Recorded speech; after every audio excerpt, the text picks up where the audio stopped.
Hello students.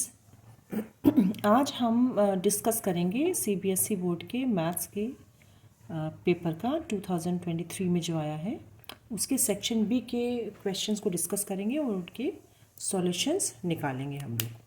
तो आप देख लीजिए, सेक्शन बी में जो सबसे पहला क्वेश्चन आ रहा है वो है 21। ए पार्ट है और में बी पार्ट है। तो ज़रा इसको हम लोग देख लेते हैं कैसे ही होगा। Solve the pair of equations x is equal to 3 and y is equal to -4 graphically. तो आपको एक ग्राफ ले लेना है। मैं आपको बिना ग्राफ के ही बता देती हूँ। यहाँ पे सिंपल क्वेश्चन है, बहुत टफ नहीं है। तो ये तो जब आपने ग्राफ में अपने कार्टेशियन प्लेन आपने ड्रॉ कर लिया तो पहली इक्वेशन है यहाँ पे x इज इक्वल टू 3। तो आप x एक्सिस पे मार्क करेंगे 1 2 3 1 2 3, राइट। तो x इज इक्वल टू 3 मतलब जो x is equal to 3 equation होगी वो होगी y के पैरेलल, यानी कि इस तरह से। यहाँ पे आप स्केल यूज़ करके ड्रॉ कर लीजिए इस तरह से। ये हो जाएगा, ये x इज इक्वल टू 3 मतलब y के पैरेलल हो गई। अब इसके बाद है दूसरी equation y is equal to -4 graphically. तो उसके लिए आप नीचे की तरफ प्लॉटिंग करेंगे, वो नीचे की तरफ पार्टीशन बनाएंगे -1। ये 1 centimetre is equal to 1 unit ले लेंगे। तो -1, ये हो गया -2 -3 और नीचे आइए -4। तो -1 -2 -3 -4।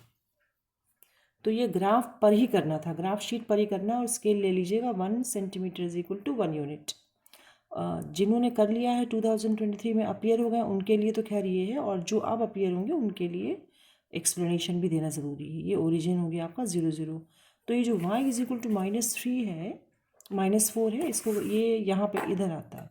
तो y इज इक्वल टू -4 मतलब ये इक्वेशन हो जाएगी x एक्सिस के पैरेलल, लेकिन y इज इक्वल टू -4 से होती हुई इस तरह से।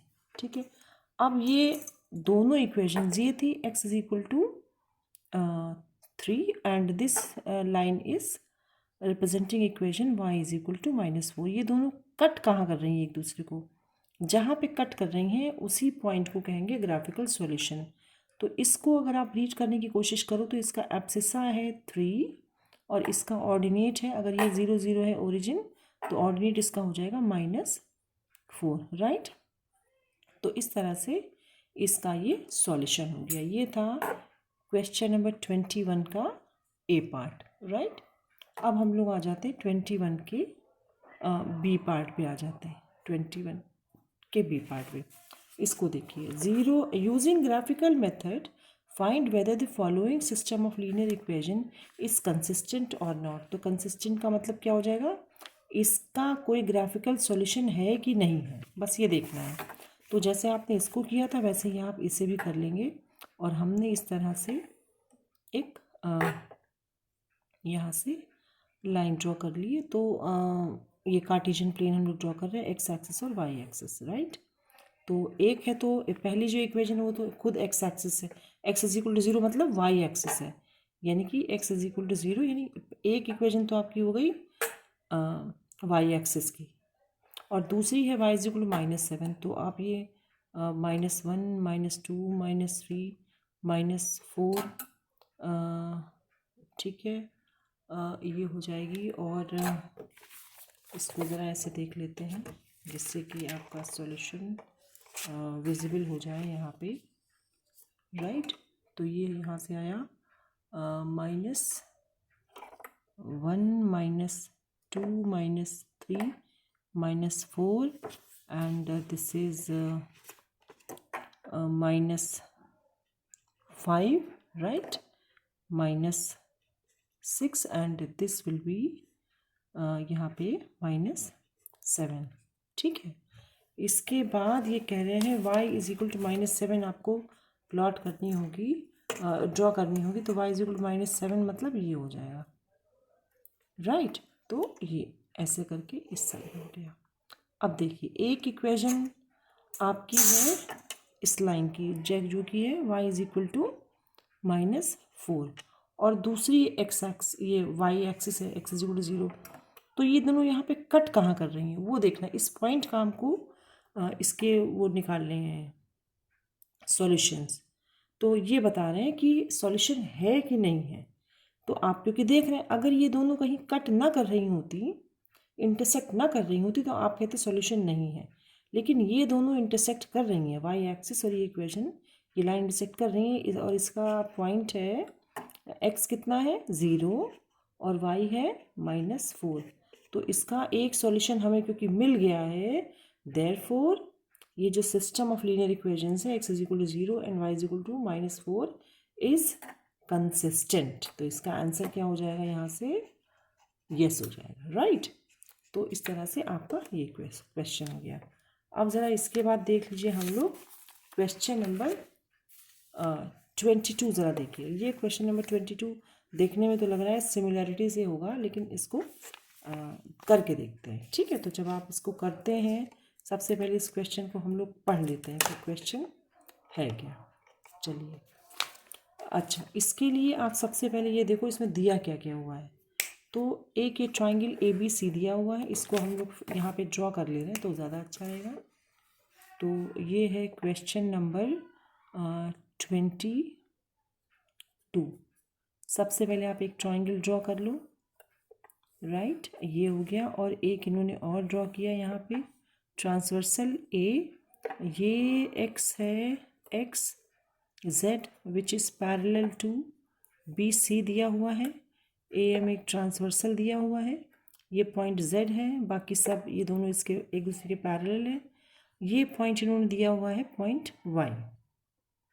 अब ज़रा मैग्नीट्यूड देख लीजिए, वैल्यूज़ इनकी। तो इन्होंने कहा है कि AZ 3, ये ZC 2, तो हम लिख देते हैं AZ 3 और ZC 2। फिर इन्होंने बोला है BM 3, यानी कि BM ये है 3, ओके, एंड MC 5, MC यहाँ से हो गया 5। तो अब ये कह रहे हैं find the length of XY, ये आपको पता लगाना है, ये आपको यहाँ से पता लगाना है, ये XY। तो XY क्या होगा वो ज़रा देख लेते हैं सबसे पहले। तो सबसे पहली बात तो ये है कि आप सबसे पहले रीज़न लिखोगे कि ट्राइंगल AXZ, यानी कि जो ऊपर वाला ट्राइंगल है, is similar to triangle ABC, triangle ABC, ठीक है। ये छोटा ट्राइंगल और ये बड़ा ट्राइंगल, ये दोनों सिमिलर है। क्यों, रीज़न आपको बता दें, ये जो एंगल है, एंगल यहाँ लिख दो reason, since angle AXZ is equal to angle ABC, why they are both corresponding, क्योंकि ये दोनों लाइन सिमिलर है, पैरेलल है। सेकंड पॉइंट जो आपका आ रहा है यहाँ से, ये AZX और ACB, एंगल AZX ये angle is equal to angle ACB, ACB ये दोनों हैं इक्वल। और वैसे एंगल A भी कॉमन है दोनों में, एंगल आप लिख सकते हो angle A is common, right. ये तो हो गया आपका सिमिलरिटी प्रूव करने का रूल। तो ये AAA रूल या AA से ही आपका सिमिलरिटी प्रूव हो रही है। अब क्योंकि ये पैरेलल सिमिलर है दोनों ट्राइंगल, तो आप जानते हैं कि कॉरेस्पॉन्डिंग साइड्स होती हैं प्रोपोर्शनल।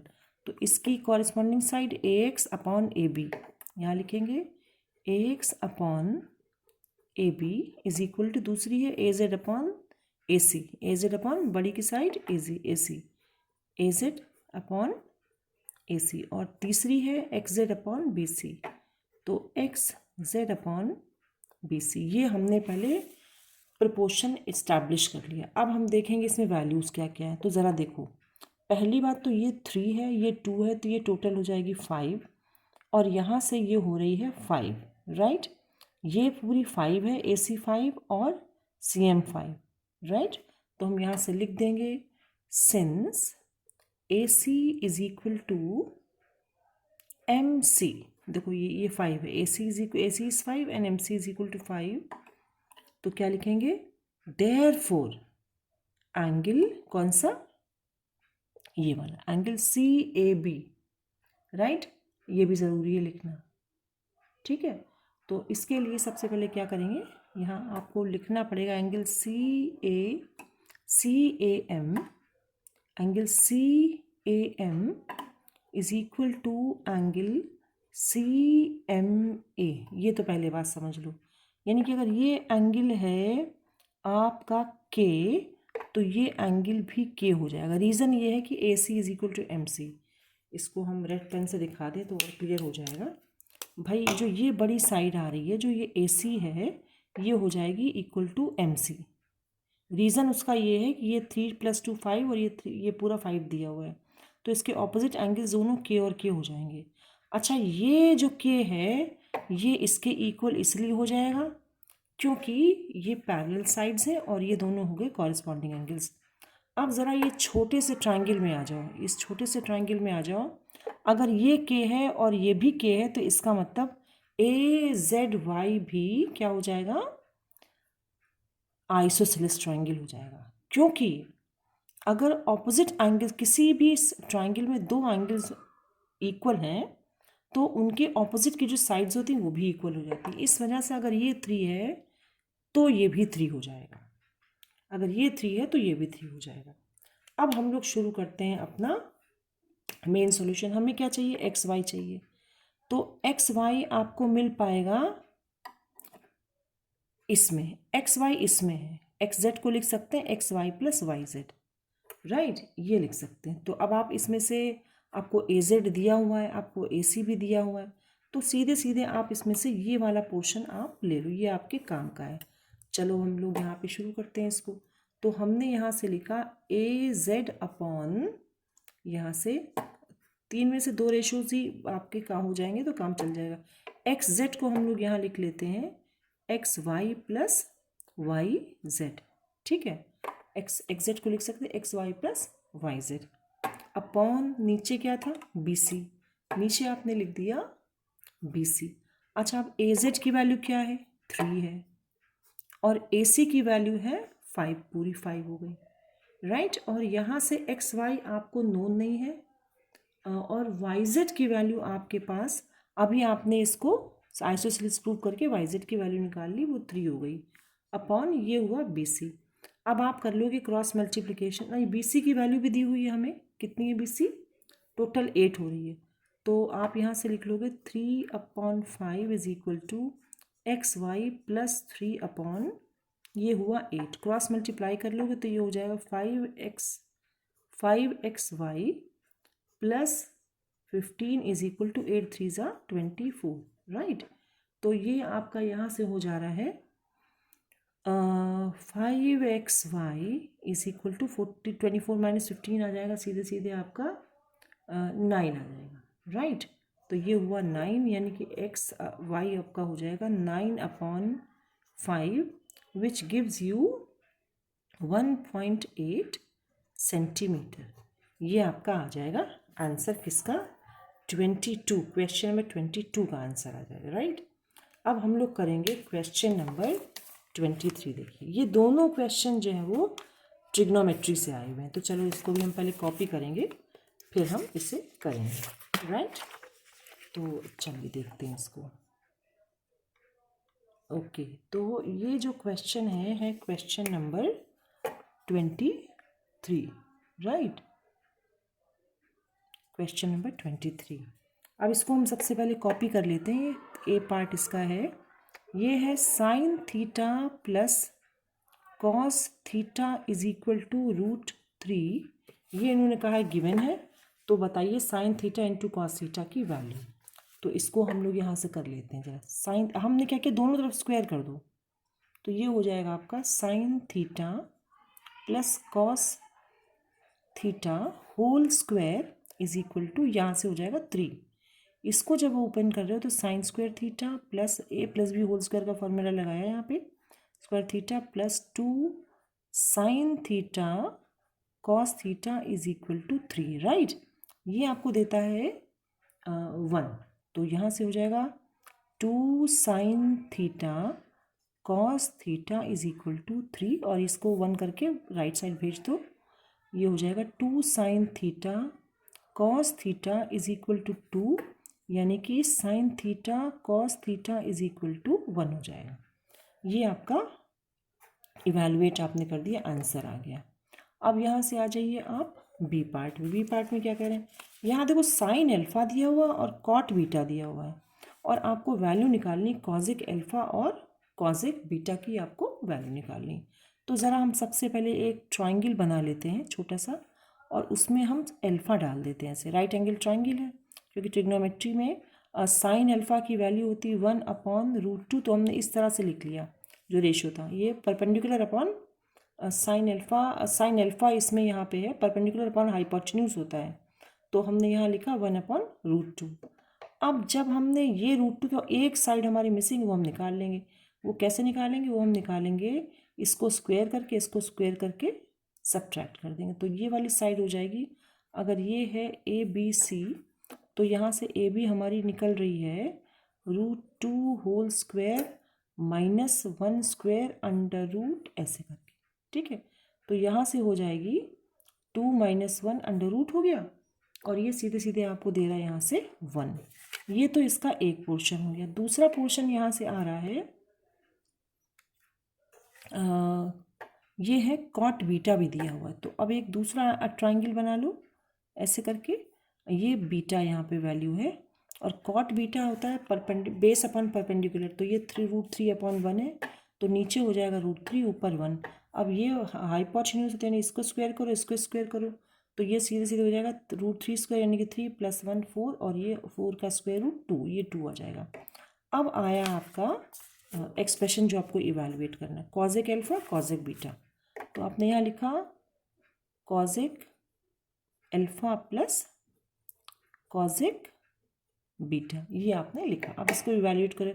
कॉजिक अल्फा यहाँ से क्या होता है? कॉजिक होता साइन होता है परपेंडिकुलर अपॉन हाइपोटेन्यूज, तो कॉजिक अल्फा हो जाएगा हाइपोटेन्यूज अपॉन परपेंडिकुलर यानी कि √2/1 यानी कि √2 ही हो जाएगा वो।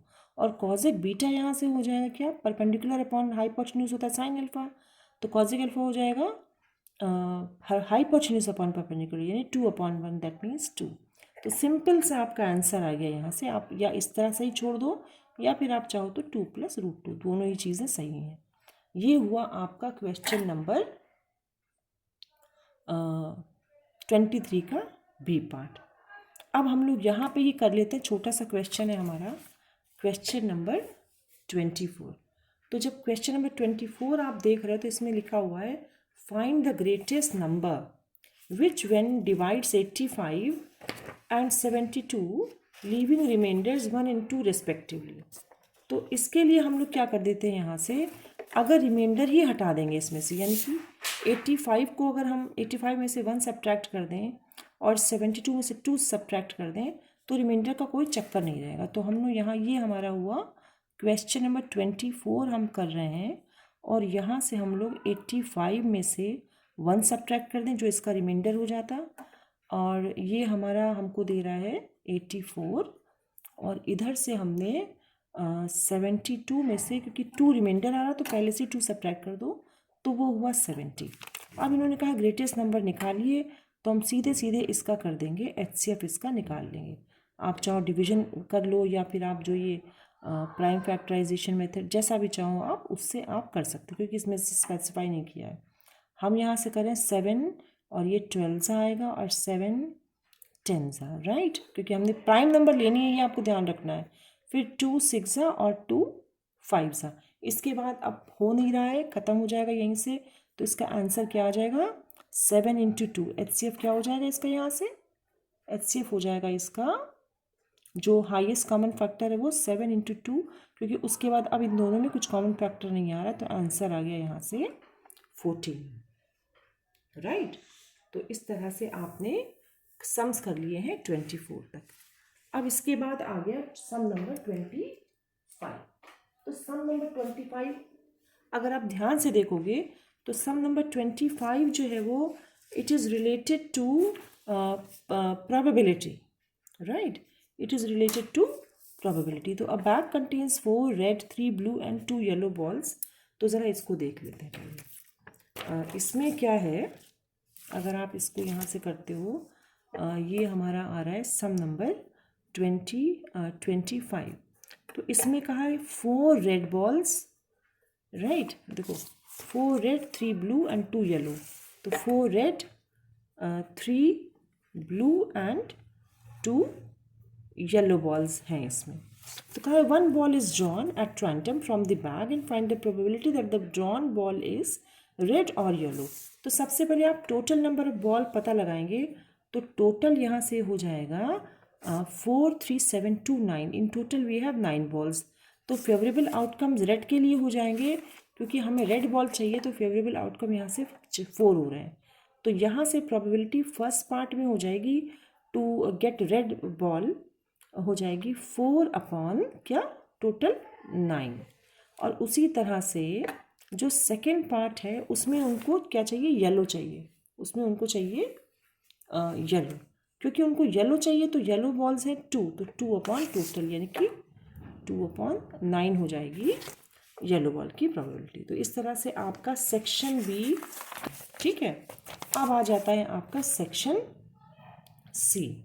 तो यहाँ से शुरू कर देते हैं सेक्शन सी, राइट एस। अब ये सेक्शन सी है और इसका पहला क्वेश्चन बहुत ही इजी क्वेश्चन आ रहा है। देखो ज़रा, half of the difference between two numbers is 2, right. Half of the difference between two numbers is 2. The sum of the greater number and twice the smaller number is 13.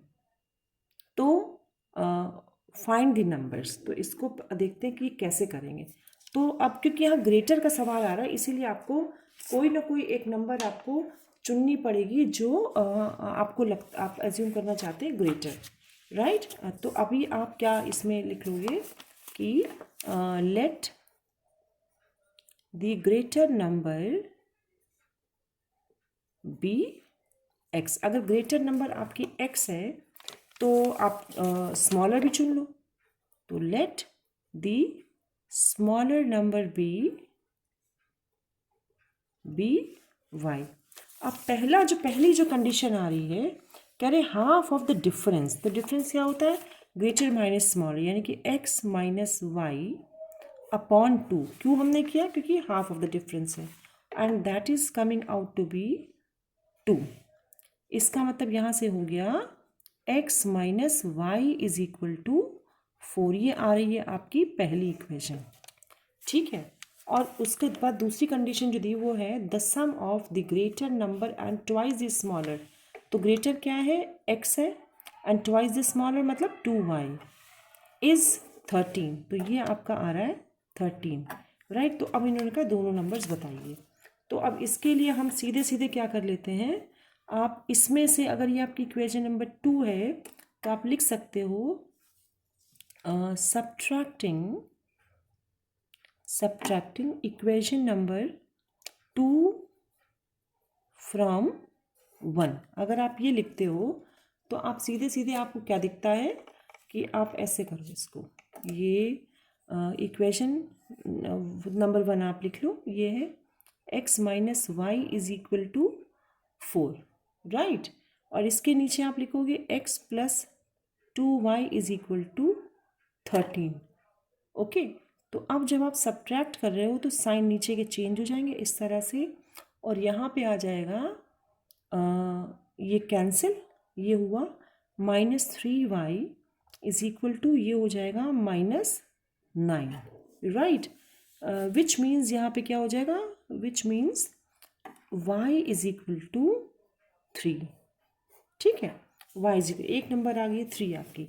अब इसको जब आप इसमें substitute करोगे यानी कि x minus 3 is equal to 4, which means what, x is equal to 4, 3 right side जाएगा और ये हो जाएगा 7।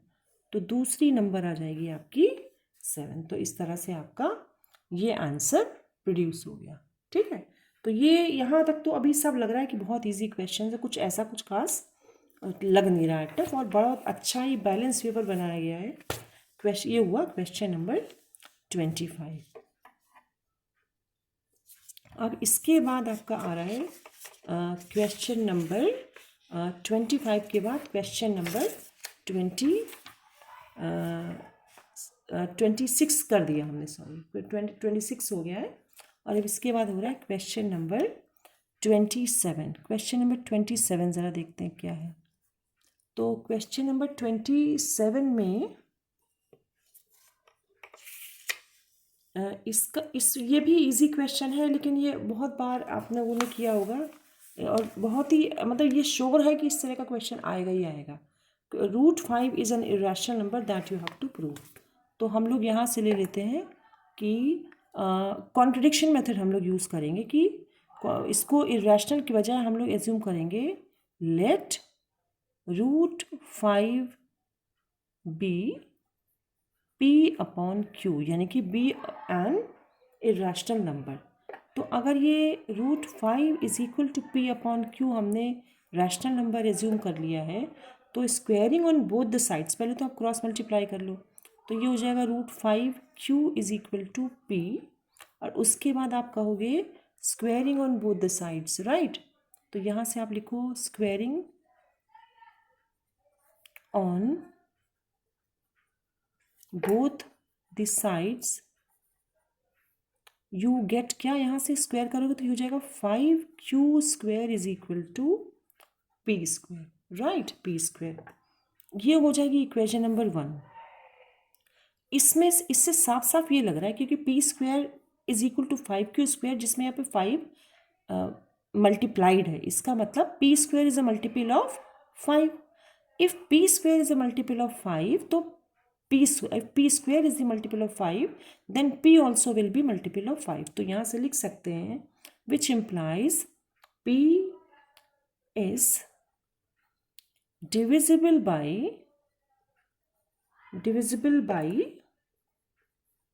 5, right। ये हो गया स्टेटमेंट ए, इसको स्टेटमेंट ए कर दिया। अब P is divisible by 5, तो हम P उसको वेरिएबल को लेके ऐसे लिख सकते हैं कि P is equal to 5K, right. यही मेथड होता है किसी को मल्टीपल दिखाने का किसी चीज़ का। तो ये इसको फिर से स्क्वायर कर लो, तो P² is equal to 25K²।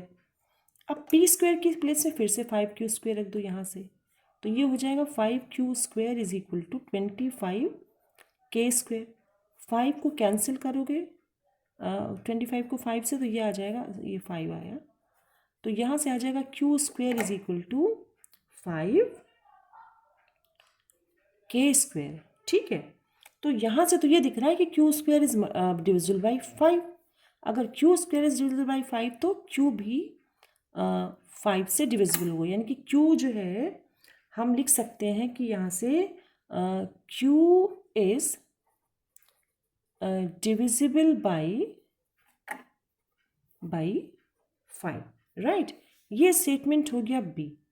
अच्छा, अब when we observe B a statement, तो हम यहाँ से लिख सकते हैं कि we observe that P and Q both have a common factor 5, by which statement A and B, right।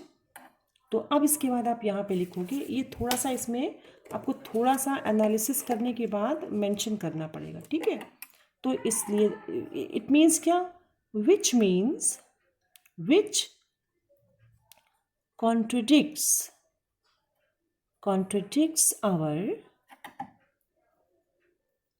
assumption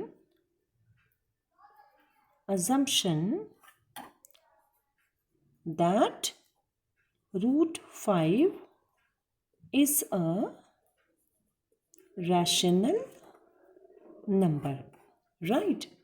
तो क्या लिखेंगे, hence √5 is an irrational number, that's it, right। So this is your solution। I'm sure it is clear to everyone, right। इसके बाद आता है question number 28, right. तो question number 28 ज़रा देखें आप क्या है। ये है question number 28। -5√53 and 5/3 are two vertices of an equilateral triangle. Then find coordinates and the third vertex, coordinates of the third vertex given that the original lies inside the triangle. ठीक है, तो अब इसको ज़रा कर लेते हैं। तो सबके लिए सबसे पहले तो हम इसकी फिगर आपको ड्रॉ कर दे रहे हैं। ये है सम नंबर 28। तो क्योंकि ग्राफ बेस्ड क्वेश्चन है, मतलब ग्राफ यूज़ नहीं करना है लेकिन फिगर रेलिवेंट होनी चाहिए, तो आपको इसका फ़ायदा मिलेगा, आप जल्दी से इसको सॉल्व कर लोगे। तो पहला पॉइंट जो इन्होंने बताया है -5,3 और दूसरा पॉइंट है 5,3, राइट। एक तो ये चीज़ होगी। तो पहले आप इसकी लेंथ निकाल लोगे, ठीक है। और जब आप इसकी लेंथ निकालोगे तो लेंथ भी आपकी रफली आ जानी है। ये वाला जो पॉइंट है, पहले इस पॉइंट को निकाल लो। अच्छा, ये इन्होंने ये कहा है कि ये आपका -5 यानी कि ये 5 यूनिट लेंथ इसके इस पॉइंट के लेफ्ट साइड में आ रही है। ये हमारा वाई एक्सिस है, वाई एक्सिस के रिस्पेक्ट में हमने पॉइंट्स प्लॉट किए और ये है 5। उस हिसाब से ये बिल्कुल क्लियर यहाँ से दिया हुआ है कि यहाँ पे ये मिड पॉइंट है, राइट। ये पॉइंट है मिड पॉइंट, क्योंकि दोनों तरफ बराबर इक्वल डिस्टेंस पे ये दोनों पॉइंट्स हैं, वर्टिसेस हैं। तो इसका जो कोऑर्डिनेट्स इसके जो हो जाएंगे वो हो जाएंगे मिड पॉइंट फॉर्मूले से -5 + 5/2 यानी कि 0 एंड 5 + 3 यानी कि 8/2, सॉरी दिस इज 3 है, ये 3 है, ठीक है। 3 + 3 6 एंड 6/2 इज 3। तो ये आपने निकाल लीजिए इस पॉइंट के कोऑर्डिनेट्स, राइट। अब इन्होंने कहा है कि इस पॉइंट के आपको इस ट्रायंगल के आपको इसका तीसरा वर्टेक्स आपको निकालना है, इसके कोऑर्डिनेट्स निकालने हैं। तो पहली बात तो ये है कि ये है वाई एक्सिस और ये वाई एक्सिस है, ये परपेंडिकुलर है, साथ में ये बाइसेक्टर भी है। तो ये हमेशा दूसरे वर्टेक्स से होके जाएगा। तो इसका मतलब एक बात फिक्स हो गई कि इसका जो तीसरा वर्टेक्स है वो भी वाई एक्सिस पर ही लाई कर रहा है। तो ये बात तो समझ में आ गई कि एक्स तो 0 हो जाएगा, सिर्फ वाई हमको पता करना है। ये तो एक बात हो गई, ठीक है। अब हम लोग ज़रा निकाल लेंगे यहाँ से इसकी वैल्यू, किसकी। ये अगर पॉइंट हमारा है, इसको आप मान लो ये ए हो गया, ये बी हो गया, ये सी हो गया और इसको आप मान लो एम। तो एम सी की लेंथ क्या हो जाएगी, देखो ये है 5 और ये हमको दी हुई है 10। इसमें कोई डाउट नहीं होना चाहिए क्योंकि इक्विलैटरल ट्रायंगल ये इन्होंने हमको दिया हुआ है क्वेश्चन। ये देखिए इक्विलैटरल ट्रायंगल हमको दिया हुआ है, तो ये 10 हो गया, राइट। और ये परपेंडिकुलर है। तो अब हमने यहाँ से एम सी की वैल्यू निकालने के लिए लिखा MC² is equal to BC², ये माइनस MB² माइनस MB², ठीक है। इसके बाद है यहाँ से MC की वैल्यू आई, MC की ये वैल्यू, BC की वैल्यू है यहाँ से 10² माइनस MB है 5² यहाँ से। तो ये आ जा रहा है 100 माइनस 25 इज इक्वल टू 75, यानी कि MC की वैल्यू आपकी यहाँ आ रही है 5√3। ये तो आ गई आपकी MC की वैल्यू, ये 5√3 इसकी वैल्यू आ गई है, ठीक है। अब आपको सिर्फ निकालना है क्या, y की वैल्यू, ठीक है। तो अब इसमें से आप इसमें से y की वैल्यू कैसे निकालेंगे, देखिए ये है यहाँ से 0, ये तो 0 हो गया और इसकी वैल्यू यहाँ से कैसे निकाल लेंगे। अब आप ये देख लो, ये था आपका 0, ये जो पूरी डिस्टेंस निकालने के लिए यहाँ पे डिस्टेंस फार्मूला आप यूज़ कर लो। तो ज़रा डिस्टेंस फार्मूला जब यूज़ करते हैं तो क्या करते हैं, देखिए यहाँ से ये है MC की डिस्टेंस आप निकालने के लिए यहाँ से ऐसे करो, ये हुआ 0 माइनस 0, ठीक है, x1 माइनस x2, तो 0 minus 0 whole square plus 3 minus y, ठीक है, 3 minus y whole square is equal to ये डिस्टेंस कितनी आई 5√3, दोनों तरफ ये अंडर रूट था और ये वैल्यू थी, तो हमने दोनों तरफ जब स्क्वायर किया तो ये तो खैर 0 ही आ रहा है और ये यहाँ से हो जाएगा 3 माइनस y होल स्क्वायर है ही। तो ये आपका यहाँ से इस तरह से क्लियर हो जाएगा। और ये जो डिस्टेंस है ये खुल करके जब इसको आप स्क्वायर करोगे, जब स्क्वायर ऐसे करके स्क्वायर करोगे इस तरह से, तो ये हो जाएगा 75, राइट। तो यहाँ से ये जो वैल्यू आ रही है ये हो जाएगी आपकी ये इसको, ये भी स्क्वायर है, राइट, ये भी स्क्वायर है। तो जब आप इसको रूट निकालोगे तो ये हो जाएगा 3 minus y is equal to 5√3, ठीक है। तो यहाँ से y की वैल्यू आ जाएगी आपकी, एक वैल्यू आ जाएगी y की वैल्यू, तो प्लस माइनस जब रूट करोगे तो प्लस माइनस हो जाएगा। तो एक हो जाएगी y की वैल्यू 3 माइनस 5√3 और दूसरी हो जाएगी 3 प्लस 5√3। तो ये हो जाएगा आपका आंसर। अब आपको इसमें कुछ नहीं करना, अब आपको इसमें सीधे सीधे जो है वो 3 और यहाँ से आप लिख दोगे, ये एक इसके जो वर्टिसेस जो इसके आ रहे हैं वो एक हो जाएगा आपका, यहाँ पे कर देते हैं इसको इस साइड।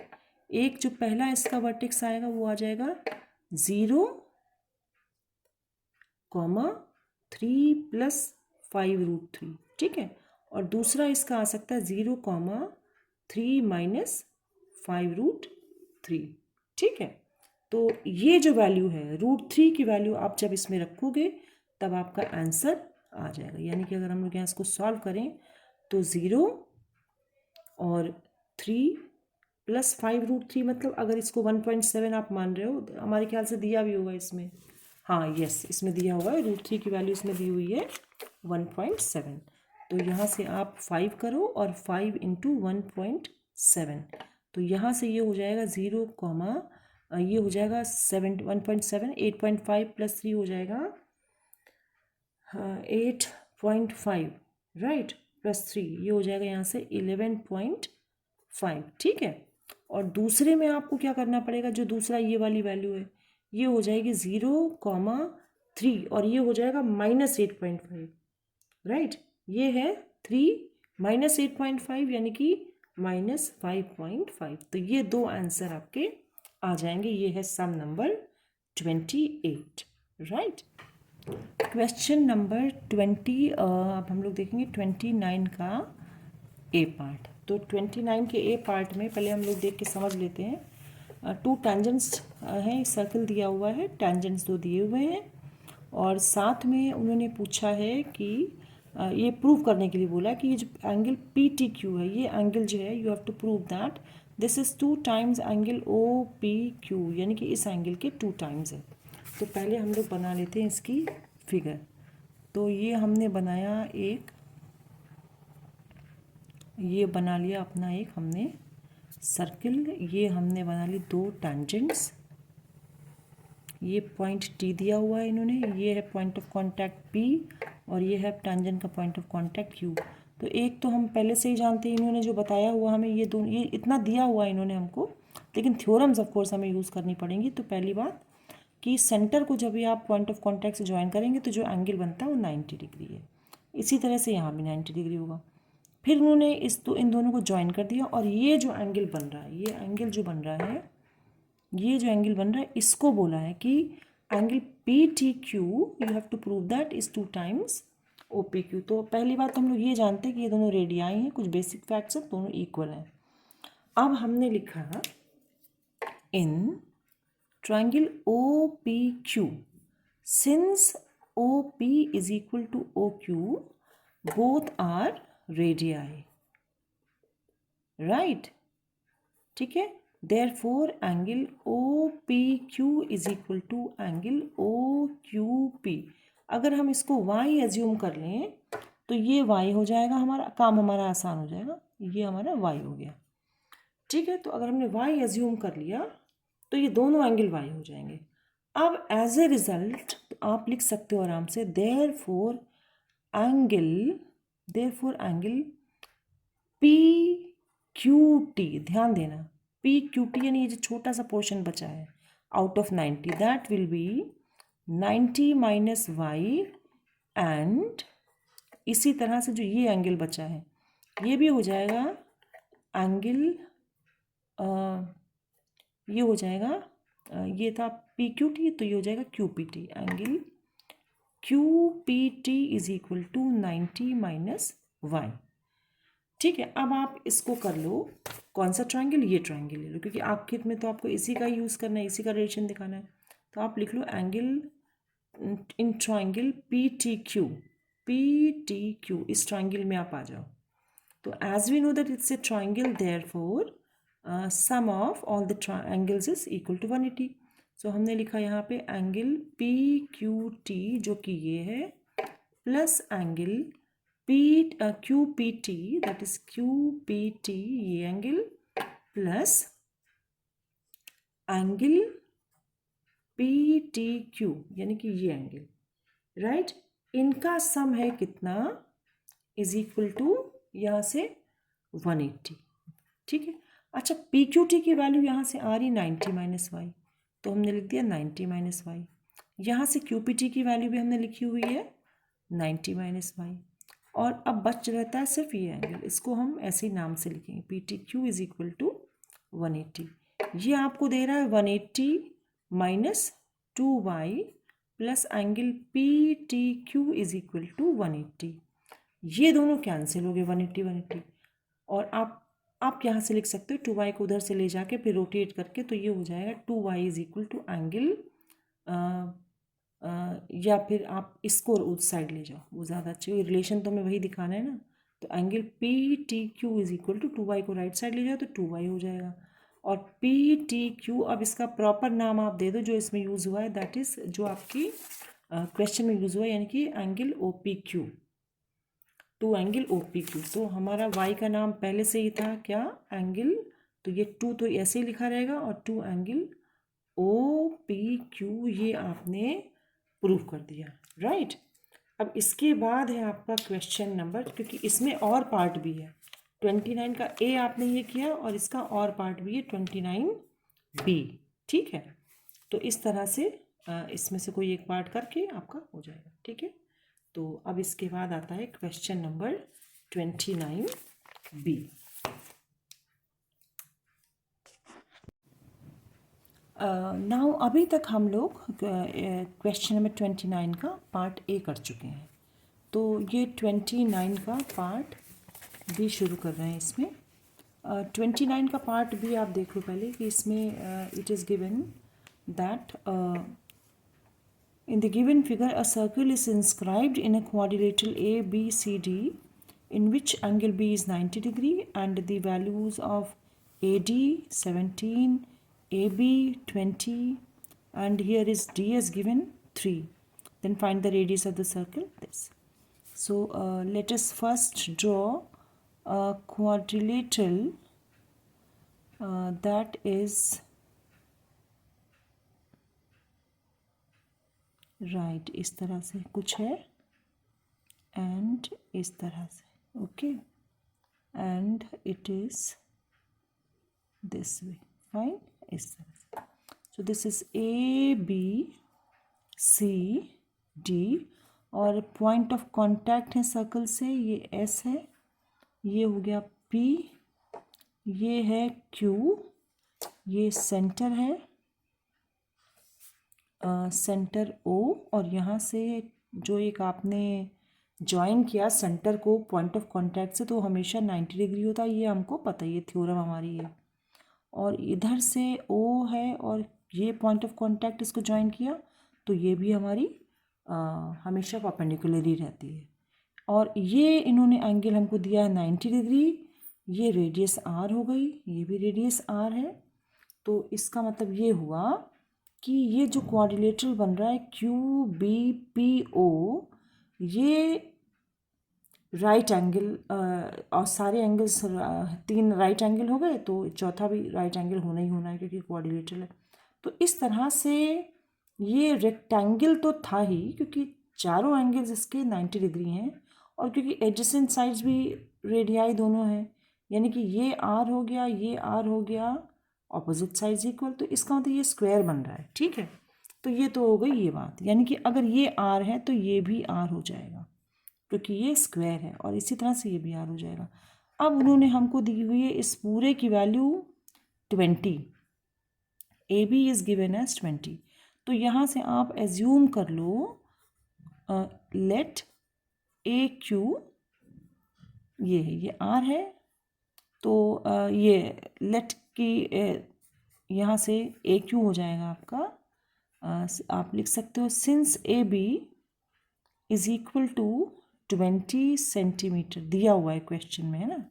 ये इस वजह से ए क्यू की वैल्यू हो जाएगी 20 माइनस आर यहाँ से, राइट। ये जो पोर्शन आ जाएगा ये हो जाएगा 20 माइनस आर। अब क्योंकि ये 20 माइनस आर है, therefore A D also is 20 minus R. This whole will be नहीं ये पॉइंट आर, यहाँ से ये पॉइंट आर है, तो ये जो ए आर है ये भी हो जाएगा हमारा 20 माइनस आर। अब इधर ही यहाँ पे क्योंकि डिस्कस कर रहे हैं फिगर को, तो यहीं डिस्कस कर लेते हैं। अगर ये इन्होंने यहाँ पे 3 दिया हुआ है तो ये भी 3 है, यानी कि डी एस अगर 3 है तो डी आर भी 3 है। अब रीज़न सुन लो इन सब के पीछे क्या है। रीज़न इन सब के पीछे ये है एक theorem that from a point outside the circle only 2 tangents can be drawn onto the circle and both of them are equal in length. तो from A which is an exterior point outside of the circle, तो एक tangent ये draw की ए Q और एक tangent ये draw करी A R.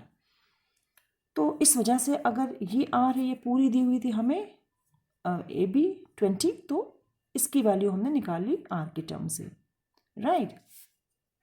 Now you will write therefore AR is equal to 20 minus R. Reason आप लिखोगे वही थ्योरम जो भी हमने बताई है, ठीक है। वो पूरी थ्योरम आप यहाँ से ऐसे करके लिख करके ऐसे एंड करोगे उसको, ठीक है। ये आपने लिख दिया। ऑल्सो यहाँ से क्या कर दोगे, also D R, also D R is equal to, ये जो D R is equal to 3 centimetre by the same theorem, right. अब जब इन्होंने ये कहा, यहाँ से आप लिख दो but A D is equal to, कितना दिया हुआ है ए डी यहाँ से हमको 17 सेंटीमीटर। ए डी देखिए, ए डी हमको यहाँ से दिया हुआ 17 centimetre, but A D is equal to 17 and AD can also be written as AR plus DR. AR plus DR is equal to 17. AR की वैल्यू है in terms of R 20 minus R, ये AR की value है, and DR की value यहाँ से अभी हमने निकाली 3 सेंटीमीटर। एक ही थ्योरम लगी इसमें फाइनली, हाँ एक इसमें भी थी जिससे कि हम इसको यहाँ पे लेके आए थे कि therefore BQ is equal to R, उसको भी प्रूव करना ज़रूरी है, राइट। कि आपने कैसे, you have prove that this angle is 90 degree, this angle is 90 degree, this angle is given 90 degree, therefore this is going to be a square, right. And theorem that you have used is that the point of contact, sorry, the line joining the center and the point of contact of the tangent onto the circle is always perpendicular to the tangent, वो ये आपने theorem यहाँ पे use करी। ये हो गया 17 आपका यहाँ पे, और इस तरह से R is equal to 20 plus 3 is 23 minus 17 is equal to कितना आ गया 6 सेंटीमीटर।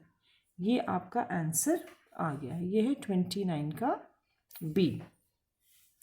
अब आप देख लीजिए क्वेश्चन 30th, जो 30th क्वेश्चन है ये प्रूव करने वाला क्वेश्चन है। देखिए left side you have to prove equal to right side. तो सबसे पहले तो हम इसको कॉपी कर लेते हैं, ठीक है। अब हम इसको कॉपी कर रहे हैं ज़रा। ये है क्वेश्चन नंबर 30। तो you have to prove tan theta plus sec theta minus 1 upon tan theta minus sec theta plus 1 is equal to 1 plus sine theta upon cos theta, right. ये क्वेश्चन हमने यहाँ से कॉपी कर लिया, ठीक है। तो अब ज़रा देखते हैं इस क्वेश्चन को कैसे किया जाएगा।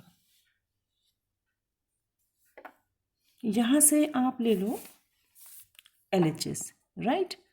तो LHS हो जाएगा यहाँ पे tan theta plus sec theta minus, और यहाँ पे ये 1 जो है इसकी जगह आप लिख दोगे sec square theta minus tan square theta, right. ये है identity, trigonometric identity, that sec square minus tan square theta is equal to 1। ठीक है, ऐसे। और यहाँ पे आपने डिनोमिनेटर को एज इट इज़ कॉपी कर लिया। जब आप इस तरह के क्वेश्चंस जो काफ़ी एक्सरसाइज बुक्स में दिए रहते हैं प्रैक्टिस करोगे, तो जैसे ही आप देखोगे क्वेश्चन तुरंत आपके दिमाग में आ जाएगा कि हमको क्या मैनिपुलेशन करना है। तो ये हुआ tan theta plus sec theta minus, अच्छा यहाँ पे हम लोग लगा देंगे a square minus b square का फॉर्मूला। तो इस तरह से ये हो जाएगा एक बारी sec theta minus tan theta, और इसी में ही यहाँ पे इसका एक फैक्टर हो जाएगा sec theta plus tan theta, और डिनोमिनेटर आपको बिल्कुल कॉपी कर लेना है, tan theta minus sec theta plus 1, right. यहाँ पे इक्वल टू करते जाओ, tan theta plus sec theta minus, अच्छा यहाँ पे क्या कर लो, ये जो पूरा का पूरा tan थीटा sec थीटा इधर भी दिख रहा है, ये माइनस मेजर ऑपरेटर आपका हो गया, और ये भी यहाँ पे भी दिख रहा है। तो इसको आप क्या करो, आप इसको कॉमन ले लो, tan थीटा और sec थीटा को कॉमन ले लो, तो यहाँ से आपका बच रहा है सिर्फ 1 बच रहा है इस साइड, लेफ्ट साइड, ऑपरेटर के लेफ्ट साइड में, और इधर पे आपका बच रहा है माइनस साइन, ये हो गया, और ये ब्रैकेट बच रहा है। तो अब क्योंकि आप एक और ब्रैकेट लगा रहे हो तो यहाँ पे इसको आप चेंज कर लो करली ब्रैकेट में, तो sec theta minus tan theta, और ये करली ब्रैकेट लग गया, ठीक है, upon tan theta minus sec theta plus 1। अब इसके बाद है ये tan थीटा, इसको ब्रैकेट में रखना, tan theta plus sec theta को आपने ऐसे रखा, और यहाँ से आप ब्रैकेट खोल दो इस वाले को, 1 माइनस sec थीटा माइनस हुआ, and then this is plus tan theta, right, upon, now this is to be copied, tan theta minus sec theta plus 1.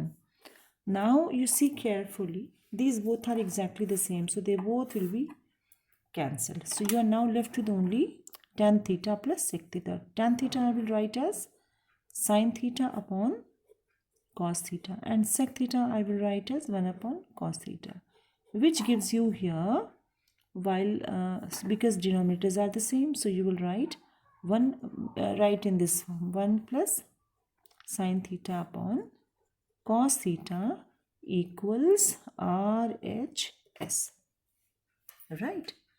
तो इस तरह से आपका हो गया ये क्वेश्चन नंबर 30।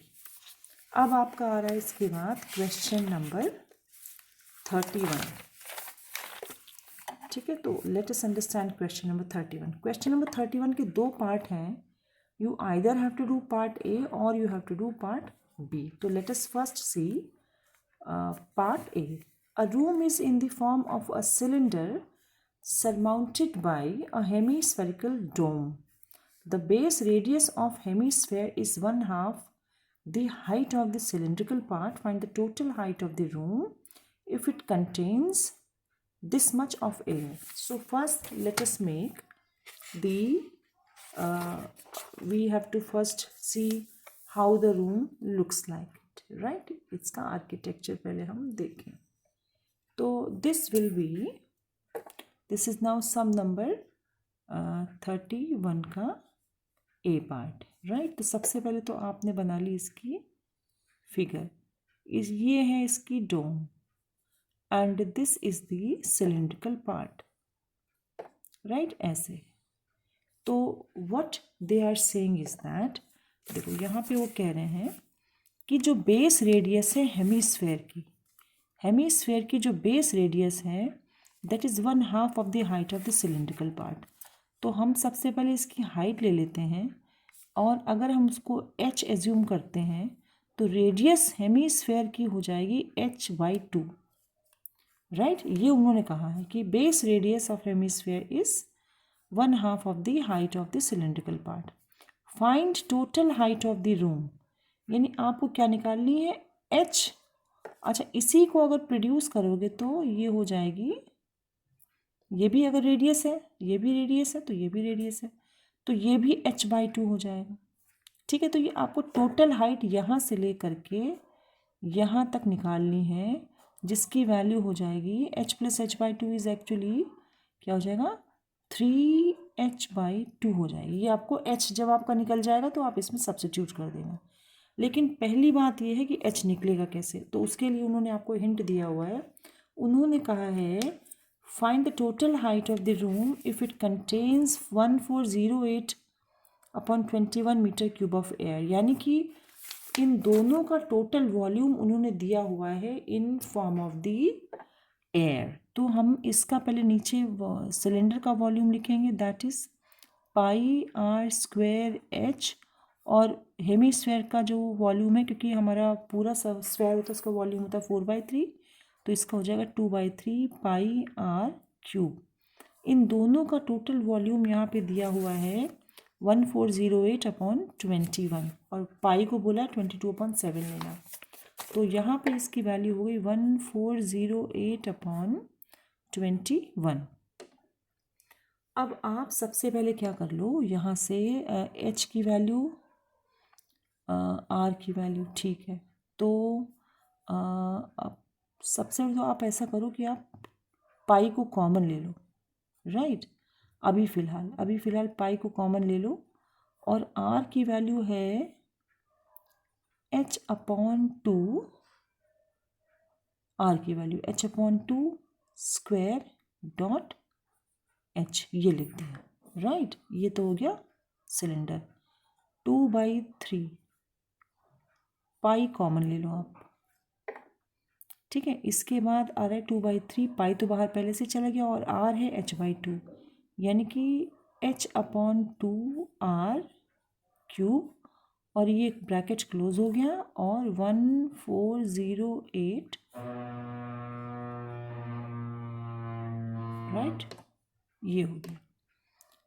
इसके बाद है पाई, और यहाँ से अब इसको ओपन करो, तो ये हो जाएगा h³ ऊपर अपॉन 4, राइट। h³ अपॉन नीचे 2 स्क्वायर हुआ तो 4 हो गया, प्लस इधर से हो जाएगा ये खुल के h³ 2 भी रहेगा साथ में, और 3 × 8 हो जाएगा, है ना। 3 इसको इंटू कर लो, ये 2 × 2 = 4 × 2 = 8 हो जाएगा। ये ब्रैकेट क्लोज हुआ, और यहाँ से आया 1408/21।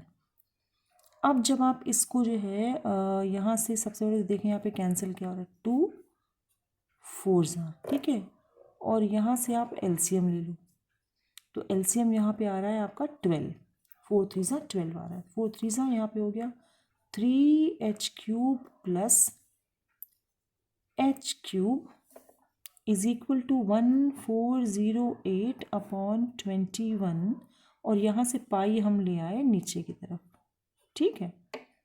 इसके बाद आ रहा है ये 3h³ और h³ हो जाएगा यहाँ पे 4h³/12 is equal to 1408/21 into pi की जगह 22, और ये 7 चला गया ऊपर, ठीक है। अब आप सबसे पहले तो इसको कैंसिल करो, 4 3 12 हो गया, यहाँ से 7 3 21, और यहाँ से हो जाएगा 2 11 से जा रहा है, हाँ यस, 11 2 22, 11 1 और 11 2 11 8 राइट। फिर ये हुआ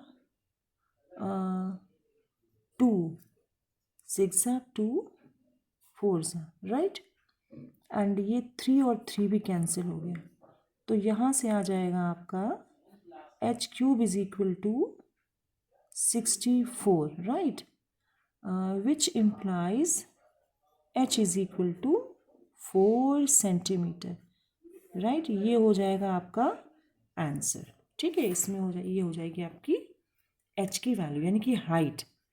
अगर ये हाइट है तो इन्होंने कहा है find the total height of the room, which means इसको ज़रा यहाँ से यहाँ पे कर देते हैं, ठीक है। Therefore total height is equal to क्या हो जाएगी, टोटल हाइट हो जाएगी 3 h/2, राइट, याद रखना ये h है और ये h/2 मतलब 3h/2। That means 3/2 into height आई है 4h की वैल्यू, तो 2 2 4 हो गया, यानी कि 6 मीटर इसका आंसर आ जाएगा, राइट। तो ये हो गया हमारा 31 पार्ट ए। अब हम लोग कर लेते हैं 31 पार्ट बी। 31 पार्ट बी, तो 31 पार्ट बी के लिए ज़रा पहले क्वेश्चन देख लो। 31 पार्ट बी का क्वेश्चन क्या है? तो 31 पार्ट बी में आपको दिया हुआ एक एम्प्टी कोन, ठीक है, एक एम्प्टी कोन है जिसकी रेडियस 3 सेंटीमीटर दी हुई है और कोन की हाइट दी हुई है पूरी यहाँ से यहाँ तक 12। आइसक्रीम इसमें फिल करी गई है so that the lower part is which is 1/6 of the volume of the cone is unfilled but the hemisphere is formed of the top। ये टॉप पे बन गया है। तो कह रहे हैं find the volume of the ice cream, right. तो अब हम लोग इसको करना शुरू करते हैं। तो सबसे पहले तो इसकी फिगर बना लेते हैं।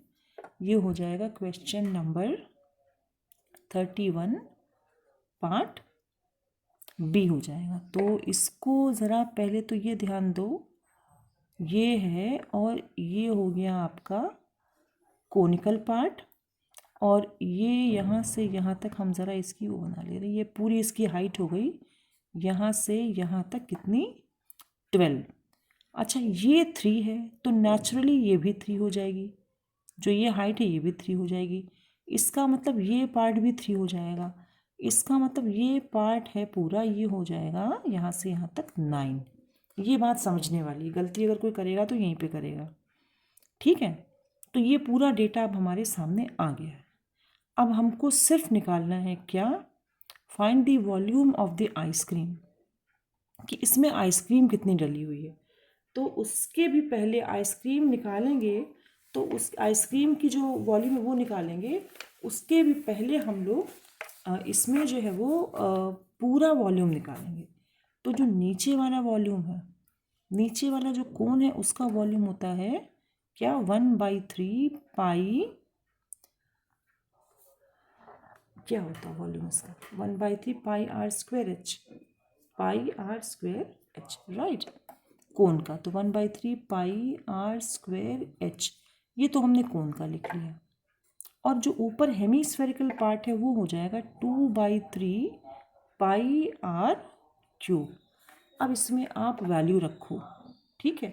तो अभी हम वैल्यू जब रख रहे हैं तो 1/3, अच्छा पाई की वैल्यू इसमें 3.14 लेने के लिए बोला है, तो पाई और आर यहाँ से है 3 स्क्वायर, एच की वैल्यू यहाँ से हो जाएगी 9 प्लस 2/3 पाई आर क्यूब मतलब 3 क्यूब, राइट।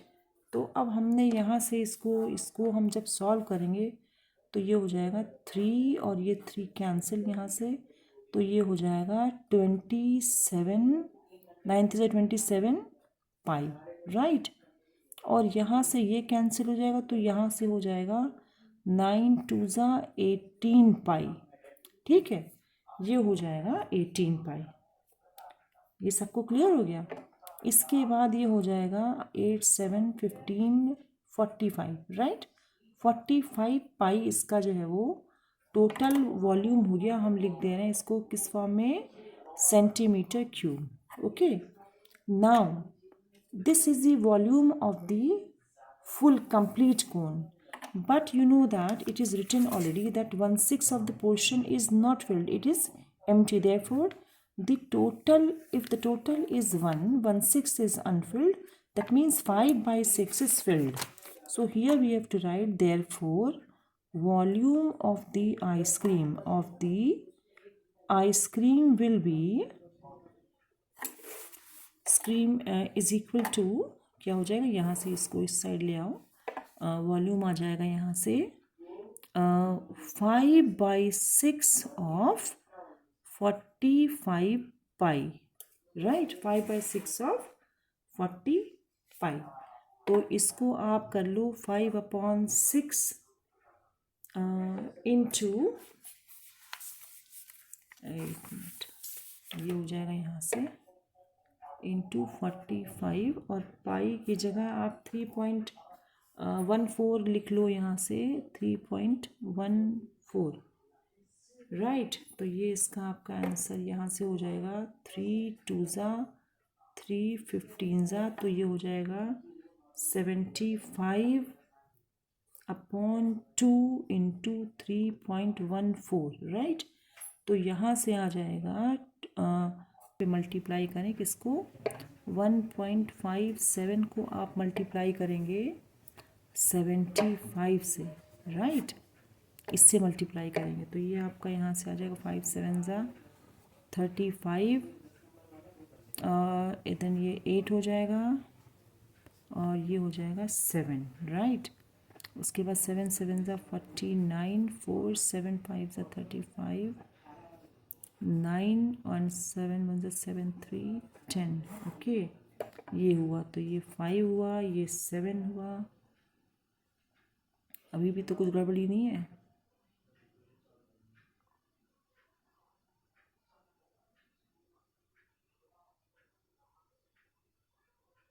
हाँ ठीक है, तो ये 7 हुआ 9 7 ये हो गया 7 ये 1 और इस तरह से ये आपका आ जाता है आंसर। ठीक है, ये हो जाएगा आपका वॉल्यूम किसका, आइसक्रीम का वॉल्यूम हो गया।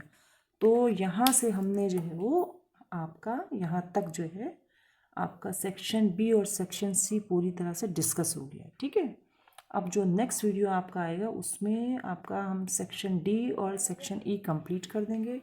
और जो अभी 2024 में इस साल 10th में आए हैं 2024 में अपीयर होंगे बोर्ड एग्ज़ाम के लिए, उनके लिए बहुत ही मतलब एक तरीके से अच्छा आपके लिए ऑप्शन है रिवीजन के लिए, क्योंकि सीबीएसई इसमें कोई डाउट नहीं है हर साल बहुत ही बढ़िया और बैलेंस क्वेश्चन पेपर बनाती है। तो आप देख करके इसी टाइप के क्वेश्चन जैसे जैसे आपके लेसन आएंगे तो करके आप उसको अच्छे से आप रिवीजन कर सकते हैं राइट। और सीबीएसई के जो क्वेश्चन होते हैं उनका स्टैंडर्ड भी आप देख सकते हैं कि क्या हम इस स्टैंडर्ड के क्वेश्चंस कर पा रहे हैं कोई भी लेसन हो राइट। तो तब तक के लिए हम इसको यहीं पे सस्पेंड करते हैं और नेक्स्ट वीडियो में आपके लिए सेक्शन डी और सेक्शन ई लेके आते हैं। Okay bye.